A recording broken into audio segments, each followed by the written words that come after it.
અધિક માસની અમૃતધારા 18મી. ભગવાને ભૂખ ભાંગી. એક ડોશી પોતાના દીકરા સાથે રહે. દીકરો ભણેલો ગણેલો ને તંદુરસ્ત, પણ મોટું દુઃખ એ કે તે જમવા બેસે ત્યારે એક કોળિયો પણ તેના ગળે ઉતરે નહીં.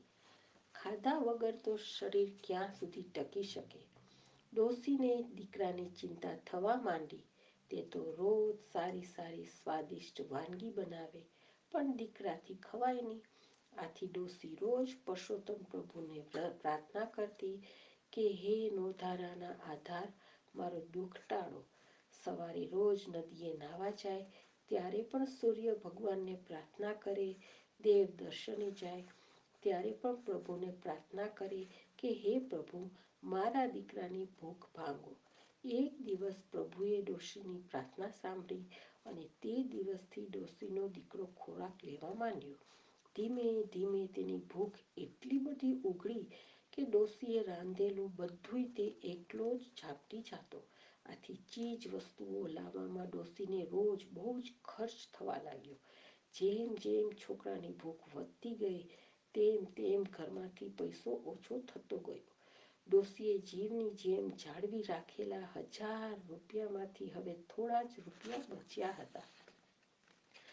છોકરાની ભૂખ ભાંગવા જતાં હવે ડોશીને ભૂખ ભેગા થવાનો વખત આવ્યો. તેથી તે રોજ મંદિરે દર્શન કરવા જતી ત્યારે પ્રભુને પ્રાર્થના કરતી કે હે પ્રભુ, હવે ખમૈયા કરો.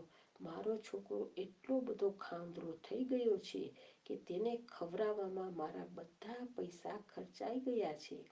આ મંદિરમાં એક પંડિત પૂજારી હતો.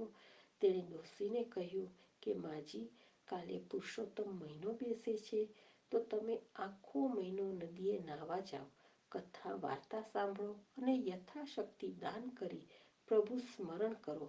પુરુષોત્તમ પ્રભુ તમારું બધું દુઃખ દૂર કરશે. શ્રદ્ધાળુ ડોશીએ દીકરાને આ વાત કરી એટલે તે પણ પુરુષોત્તમ માસ નાહવાને તૈયાર થયો.